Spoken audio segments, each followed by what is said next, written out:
بيئية للدفاع عن البيئة الفلسطينية وفضح سياسات الاحتلال الإسرائيلية، قامت الشبكة وبرفقة السادة من منظمة أصدقاء الأرض العالمية تنظيم زيارة لمواقع تشهد انتهاكات بيئية من قبل قوات الاحتلال والمستعمرين الصهاينة، حيث اطلع ممثلو أصدقاء الأرض على ما تلحقه السياسات الاحتلالية بالبيئة الفلسطينية وقبل ذلك بالإنسان الفلسطيني.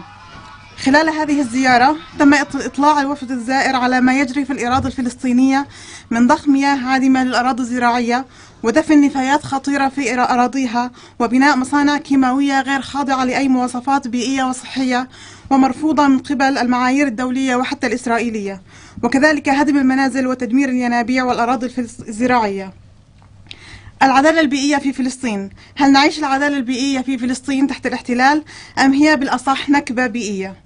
نرحب بكم مرة أخرى، والآن نستمع إلى كلمة دكتور أيمن الرابي ممثل من شبكة المنظمات الأهلية البيئية.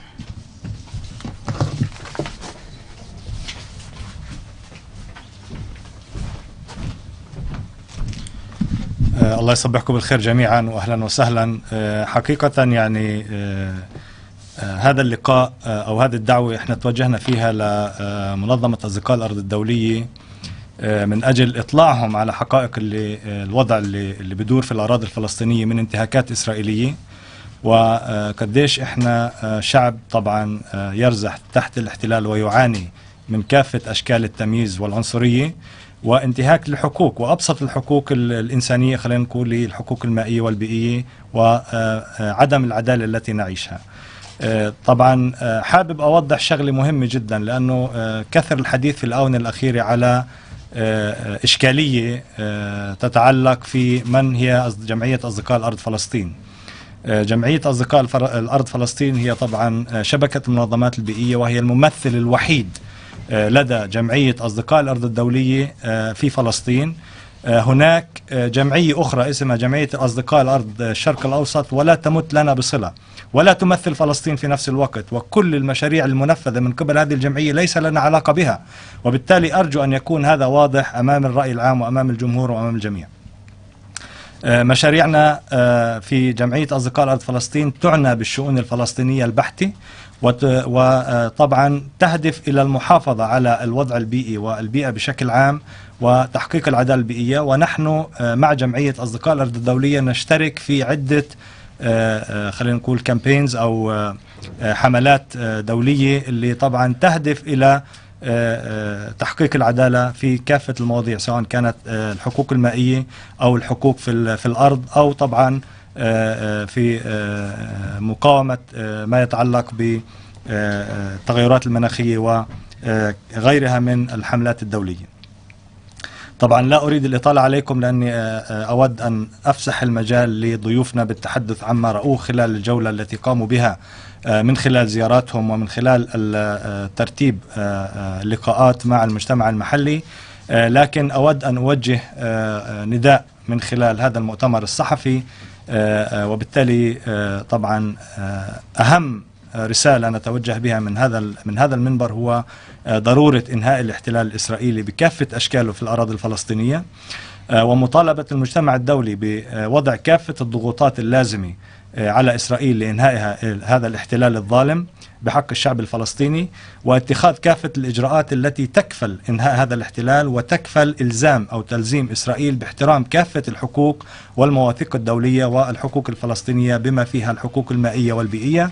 طبعا بما في ذلك أن تشمل هذه الإجراءات تجميد عضوية إسرائيل في كافة المؤسسات الدولية والمحافل الدولية حتى يتحقق ذلك، وحتى تحترم إسرائيل هذه الحقوق وطبعا تحترم هذه المواثيق الدولية. بالنهاية أشكركم جزيل الشكر، وأرحب بضيوف الكرام باسمكم جميعا، ونشكرهم على ما بذلوه من جهد وما قاموا به من طبعا عناء ومن اتخاذ كافة المخاطر المترتبة على ذلك، وأترك الحديث لهم.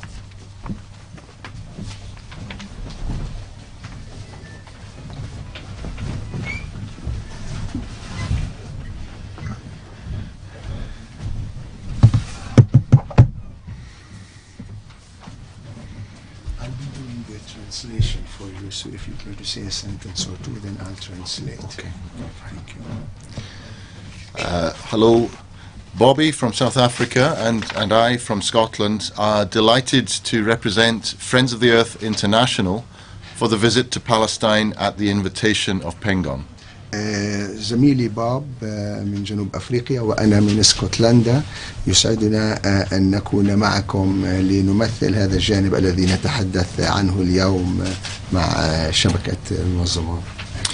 We have been shown some of the environmental problems faced here in the West Bank. لقد شاهدنا بعض المشاكل البيئية التي تواجهكم هنا في الضفة الغربية. These problems are significant, although they're not unique. Throughout the world, people are having land and other resources stolen and exploited, having wastes dumped on them, and fighting industrial pollution. المشاكل التي شاهدناها حقيقية، لكنها ليست فريدة من نوعها، بمعنى أننا في كل أنحاء العالم نجد أن الناس تواجههم مشاكل في استخدام الأرض والمصادر المسلوبة منهم التي يتم استغلالها بشكل سيء، والمرافق الغير صحية التي تؤدي إلى تلوث البيئة. What is distinctive here is that they all have a single cause, the Israeli occupation. لكن ما يميزها هنا هو سببها، ألا وهو الاحتلال الإسرائيلي. In Tulkarm, we saw industrial factories and heard about the pollution they have been causing and the impact on the health of workers. في طول كرم شاهدنا منشآت صناعية وسمعنا عن التلوث الذي تحدثه وتأثيرها السيء على صحة العاملين. Israeli factories built on land confiscated from Palestinians by the Israeli military behind the separation wall, where there are no controls and no Palestinian authority can implement restrictions on the Israeli companies. شاهدنا مصانع إسرائيلية مبنية على أراضي مصادرة من الفلسطينيين صدرتها السلطات العسكرية الإسرائيلية، وهي مبنية خلف جدار فصل، ولا يوجد أي سيطرة ولا للسلطة الفلسطينية القدرة على تنفيذ أي ضوابط على هذه الشركات الإسرائيلية. In Salfit, we saw the dumping of liquid waste from the settlement of Ariel and the resultant contamination of watercourses and agricultural land. And from other settlements, large and small, built on land stolen from Palestinians, we have seen effluent pipes transporting untreated sewage into Palestinian agricultural land below. أما في سلفيت فقد شاهدنا المياه العادمة يتم إلقائها من قبل مستوطنة أريئيل، والتلوث الذي تحدثه هذه المياه العادمة على مصادر المياه والأراضي الزراعية. ومن المستوطنات الكبيرة والصغيرة شاهدنا تأثيرها على الأراضي المسروقة من الفلسطينيين، وشاهدنا مياه الصرف الصحي تنقل مياه عادمة وتلقي بها على الأراضي الزراعية الفلسطينية. In Kalkelia, we saw the great mound of solid waste from 20 years of unregulated dumping of Israeli industrial and chemical waste.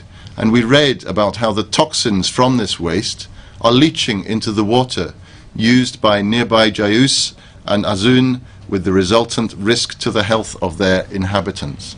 وفي قلقيلية شاهدنا كميات كبيرة من المياه الصلبة العادمة ويتم إلقاؤها على مدى 20 عاما من العمل الغير منظم من قبل المنشآت الصناعية الإسرائيلية، هذا بالإضافة إلى البقايا المواد الكيماوية التي قرأنا كيف أن المواد السامة من هذه المواد تنتقل إلى المياه التي يستخدمها المواطنون في جيوس وعزون، وبدون أن يكون هناك أي ضوابط صحية أو أي نظرة حقيقية على مدى تأثيرها على المواطنين. In Kafrdik in Salfit, we heard how 80% of this agricultural village's land has been confiscated by the Israeli occupiers for 3 settlements and an industrial zone, and the impact that this has had on access to water. وفي كفر الديك وسلفيت سمعنا كيف أن 80% من أراضي القرى الزراعية تمت مصادرتها من قبل المحتلين الإسرائيليين لمصلحة 3 مستوطنات ومنطقة صناعية، وشاهدنا تأثيرها وتأثير على المواطنين من حيث عدم إمكانية حصولهم على المياه. In Amal Khair, we met Bedouin people who had been forced from their land within Israel and are now being persecuted by settlers and the Israeli state and starved of water, where the Israeli settlements use 89% of the Palestinians' water, and the Palestinian Water Authority is powerless to provide water to the local people.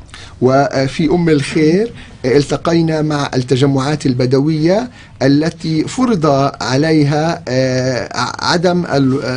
منعت من الوصول إلى أراضيها داخل إسرائيل، واليوم هم مضطهدين من قبل المستوطنين ودولة إسرائيل، وهم بحاجة ماسة إلى المياه، بينما المستوطنات الإسرائيلية تستخدم 89% من مياه الفلسطينيين، وسلطة المياه الفلسطينية لا تملك أي سيطرة لإعطاء المياه لمواطنيها. We saw the beautiful, internationally recognized Wadi Kana, which Palestinians have been caring for generations, which Israel has designated as a nature reserve, not to protect it, but rather to clear the people from their land to be exploited by the Israeli occupiers. وشاهدنا وادي قانا الجميل جدا والمعروف دوليا، والذي حماه الفلسطينيون على مدى عقود طويلة من الزمن، والإسرائيل أعلنته محمية طبيعية ليس بهدف حمايته لكن بهدف إزاحة المواطنين منه واستغلال الأرض لمصلحة إسرائيل المحتلة. In all these cases, what we have seen is environmental injustice perpetrated by Israel through its occupation. It is clear that the theft of resources and pollution of land and water are designated to serve one purpose: the ongoing apartheid separation of Palestine and environmental Nakba. إنما شاهدناه في كل الأحوال هو ظلم بيئي تمارس إسرائيل من خلال احتلالها، ومن الواضح أن سرقة المصادر الطبيعية وتلويث الأرض والمياه يهدف إلى تحقيق هدف واحد، وهو استمرارية النكبة والفصل العنصري في فلسطين. Thank you. That's it. Okay. Thank you.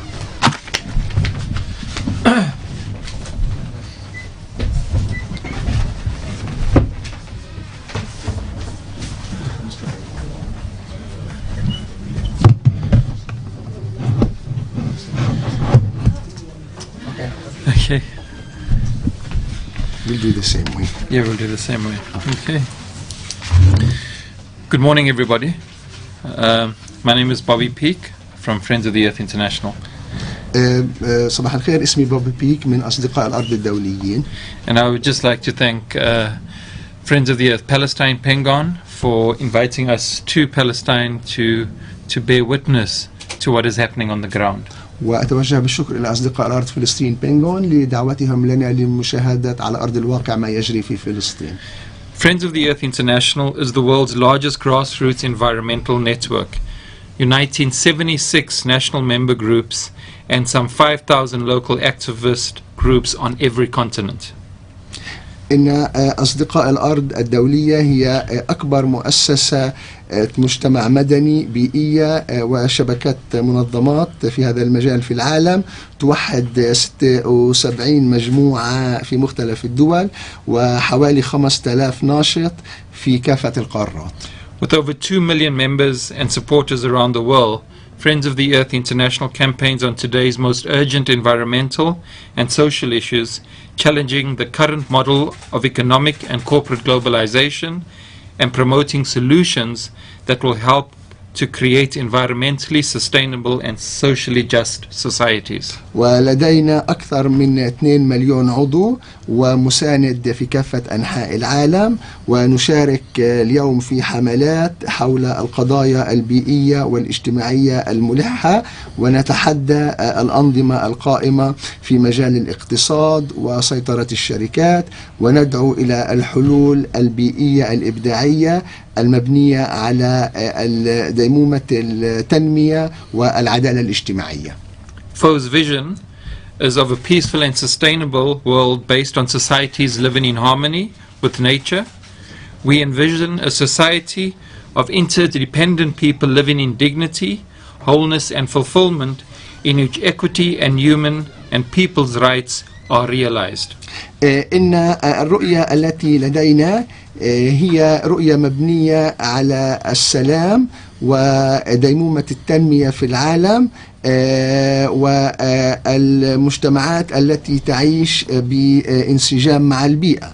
ونود أن نرى مجتمعات تتشارك في العمل مع بعضها البعض بناء على الكرامة والشمولية والعدالة الاجتماعية، وأن يحصل كل واحد على حقه.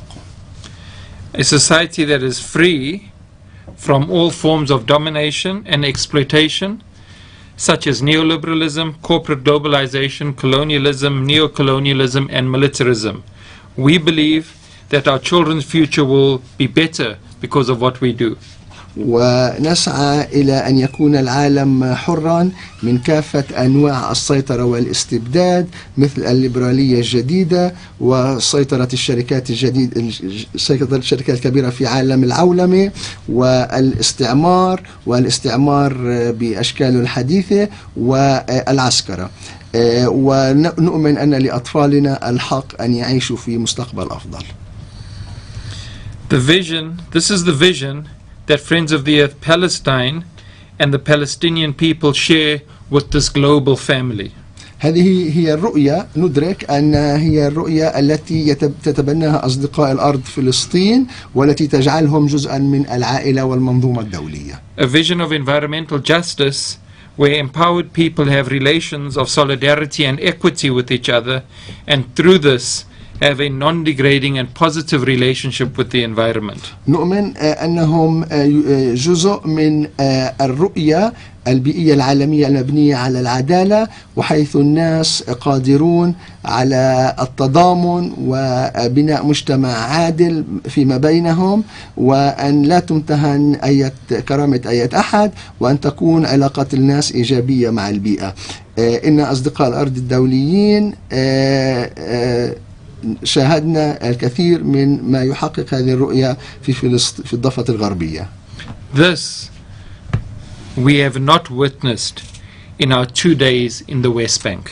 هذا ما لم نشاهده للأسف، هذا ما لم نشاهده في فلسطين في اليومين الماضيين.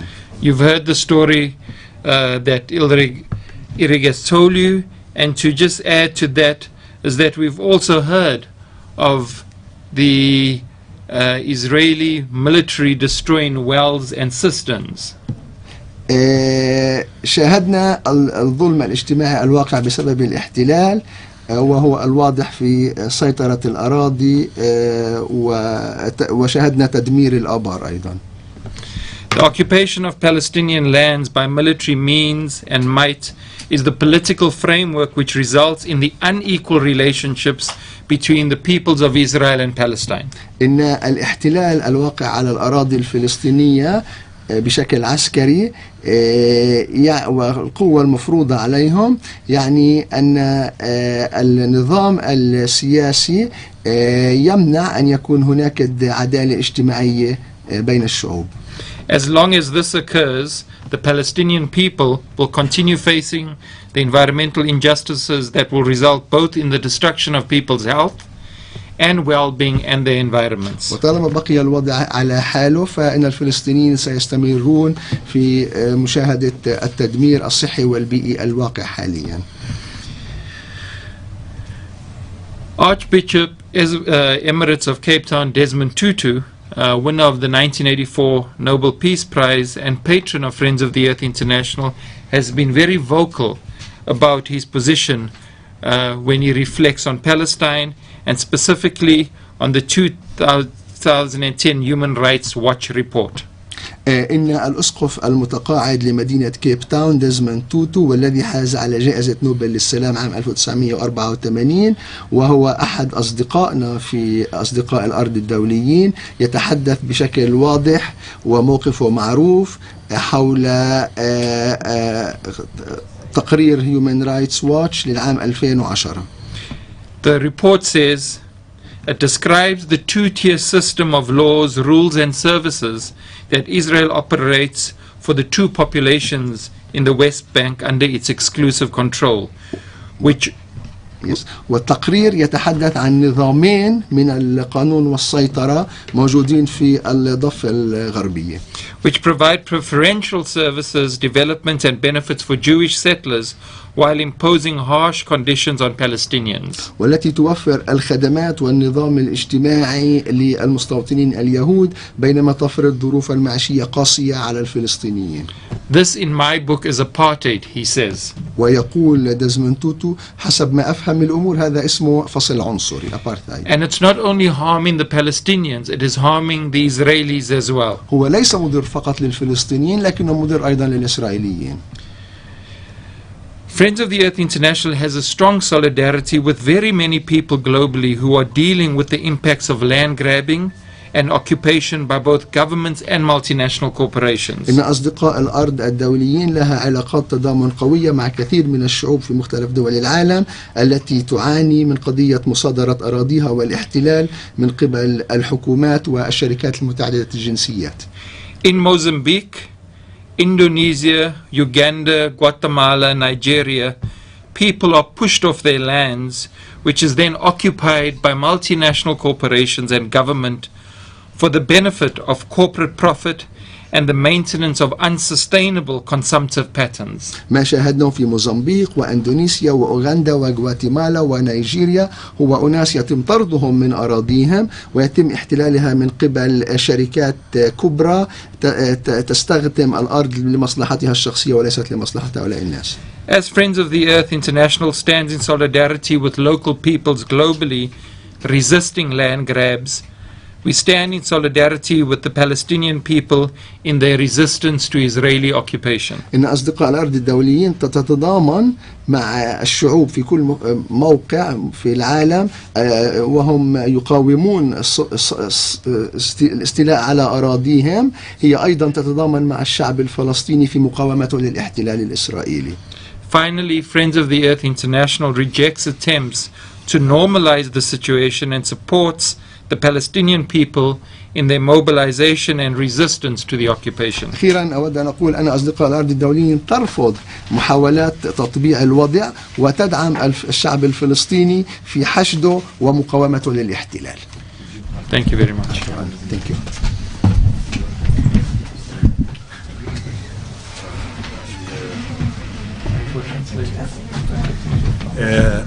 شكرا جزيلا للضيوف ونفتح الآن باب المجال للأسئلة إذا توفرت طبعا هناك أسئلة.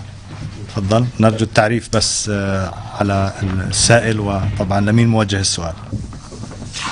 فراس طليني من وكالة فعل. السؤال هو في ظل المشاهدات والشهادات اللي حصلوا عليها جزيرة فلسطين ما يمكن لهذه المؤسسة أو لمنظمة أصدقاء الأرض الدولية ما الذي يمكنه أن تقدمه لصالح البيئة الفلسطينية وكيف يمكن الضغط على حكومة إسرائيل بخصوص هذه القضايا؟ The question is coming from Man News Agency and it is of course within the framework of what you have seen on the ground how Friends of Earth International can assist in of course mitigating the impact of what you have seen and of course how you can put pressure on the Israeli government in order to respect of course human rights in general. Okay, yeah. So Friends of the Earth International yeah. Friends of the Earth International is a global organization with members both in Europe, Africa, America, Latin America and Asia. And so we have a very strong network of solidarity that can bring as guided by the Palestinian people. طبعا جمعية أصدقاء الأرض الدولية هي قائمة على العضوية ولها أعضاء في كافة أنحاء الأرض، في أفريقيا وفي آسيا وفي أوروبا وفي أمريكا، وبالتالي طبعا تعتمد على أعضائها في عملية تنفيذ سياساتها بشكل أو بآخر أو توصيل سياساتها ورأيها. So as guided by Pengon and the Palestinian people, we can globalize the call for change, for resistance, and for actions against the occupation, so that it resonates not only in Israel and in Palestine, but that it is a global campaign, a global call. And in this present state, where the struggle in Palestine has gone on for so long, we believe the internationalization of this is very critical. طبعا وبناء على هذه الصورة اللي هي موجودة في أصدقاء الأرض الدولية وبمبادرة بينغون، احنا بنطمح إلى تدويل هذه القضية، وطبعا وضع الضغط أو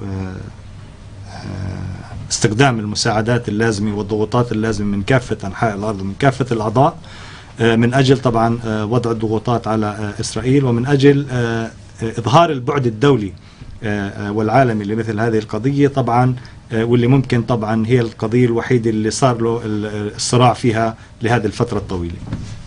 The world needs to recognize that the occupation is linked to the environmental injustices on the ground suffered by the Palestinian ويجب people. على العالم أن يعلم بأن الاحتلال هو مسبب لعدم العدالة البيئية الموجودة في فلسطين، وهو السبب لها.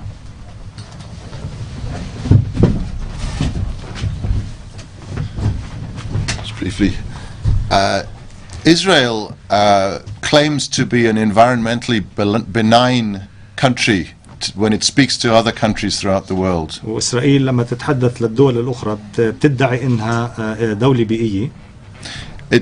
Israel puts a lot of emphasis on how it is managing the resources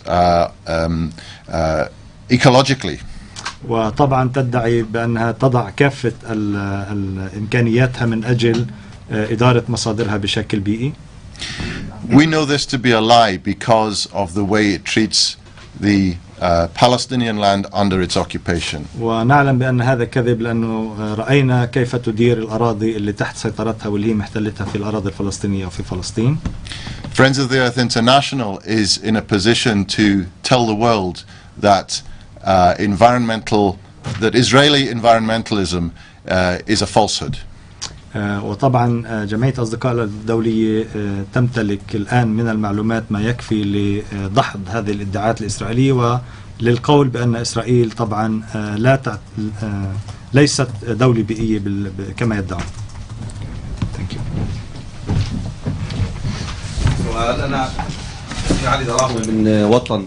من المعروف أنه إسرائيل رغم أنها لا تعترف بذلك بأنها دولة نووية، وأيضا هناك تخوف فلسطيني دائم من أن يقوم الإسرائيليين بدفن نفايات نووية في الأراضي اللي بتحتلها خاصة وبيسيطر عليها في منطقة جيم. من المعروف أيضا بأنه هناك نقاط عسكرية كبيرة على الحدود الأردنية الفلسطينية تضعها إسرائيل، وهناك العديد من الأبراج الغير مفهومة على الأقل بالنسبة للفلسطينيين، وهي أبراج مراقبة طبعا.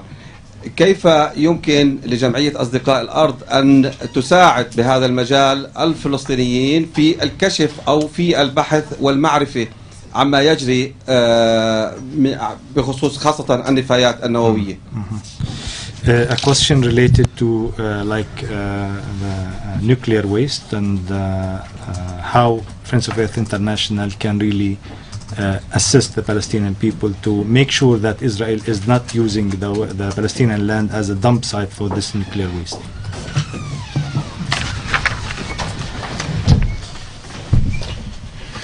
So I think it goes beyond the issue of only nuclear waste. It goes to the very core of, like in the apartheid days, where the black neighborhoods were the receiver of white waste.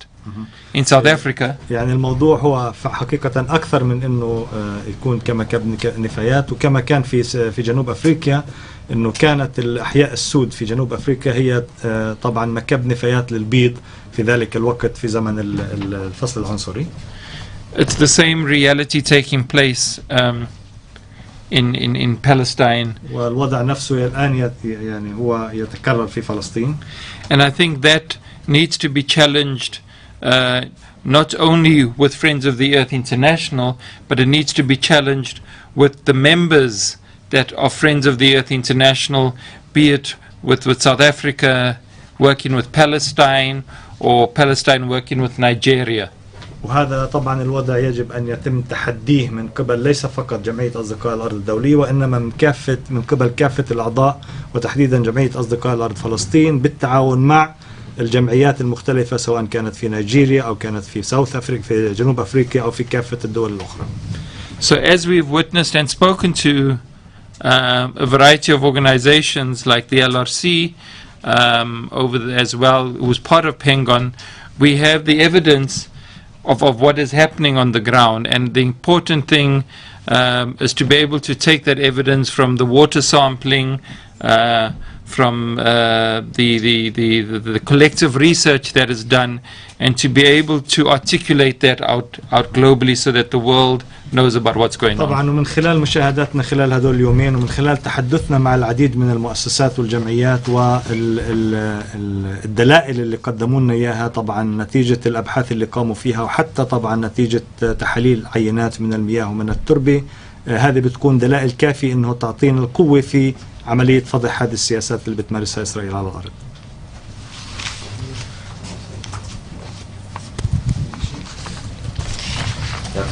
أنا أشرف طه لغاية إسرائيل.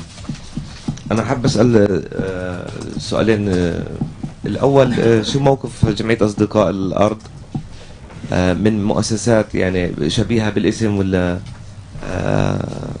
تشتغل في نفس المجال، من مشاريع بتكون فيها تطبيعية على الأرض، مثل مشروع الأصدقاء الطيبون أو الجيران الأصدقاء الطيبون، واللي هي بتتعامل مع المستوطنين بشكل مباشر، لأن فلسطين مش جيران أي حدا يعني في النهاية، يعني إحنا في معازل محاطين بالمستوطنات.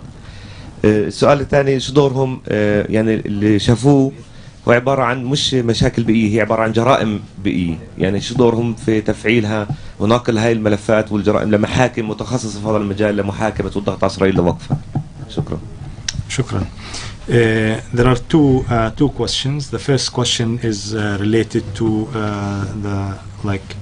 what Friends of Earth International thinks about the normalization project that some of the Friends of Earth members are implementing on the ground, which recognizes the Israeli settlers as equal legitimate partner in these kind of projects. And as an example, the project called Good Water Neighbors, and how you think you can just elaborate on this. And the second question is, of course, how Friends of Earth can assist Palestinians in addressing their cause in the international courts, in the international tribunal, and how we can bring these issues up and running.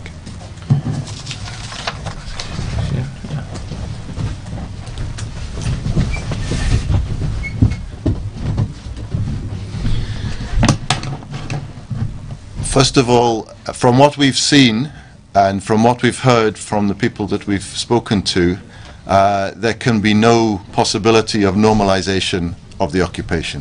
من خلال ما رأينا ومن خلال ما سمعنا من كافة اللي تحدثنا معهم، لا يمكن أن يكون هناك تطبيع ولا يمكن أن يتم قبول فكرة التطبيع في المجتمع الفلسطيني.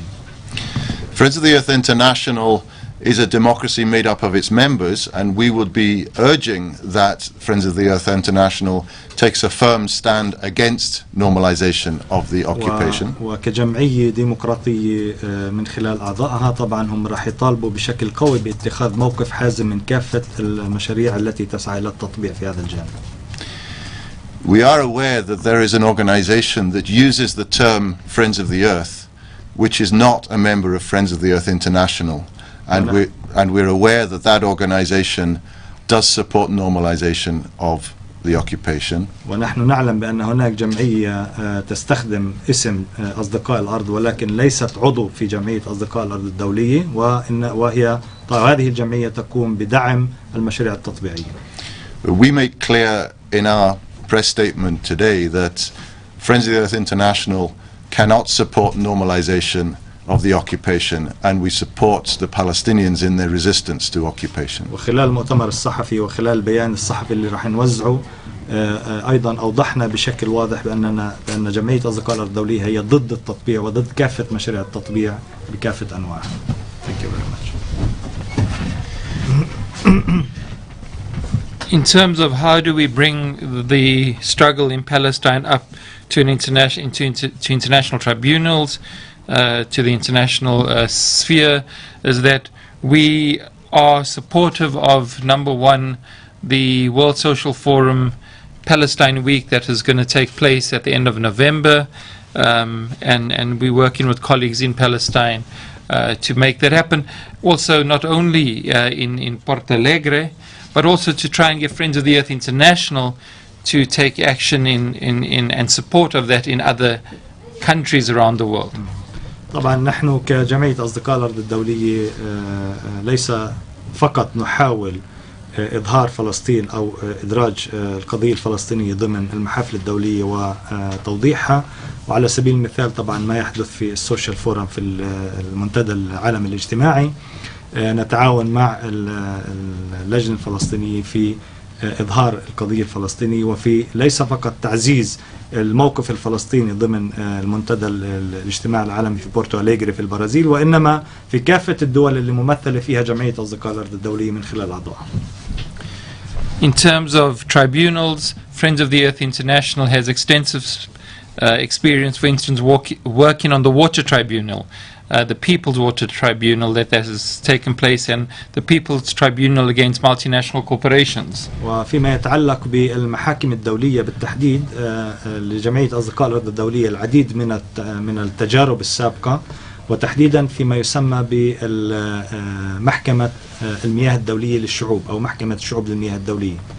And we will urge for Palestine to work with the international to work with the international network, so that we can learn from those experiences and bring this process up to a people's tribunal process that could be reflected, in a variety of different international settings. وسوف طبعا بالتعاون مع أصدقاء فلسطين سوف نقوم بطرح هذه المسألة على أحد هذه المحاكم الشعبية اللي تتعلق بالمياه، وطبعا سنعمل من خلال أعضائنا ومن خلال الفلسطينيين اللي هم شركائنا في توضيح هذه المسألة وكيفية إدراجها ضمن هذه الأجندة العالمية. شكرا جزيلا. Thank you very much, and we look forward for a free Palestine and free of all forms of occupation, not only here but all over the world, and of course justice for all. Thank you very much. Inshallah. Yeah. Thank you. Thanks a lot. Thank you very much.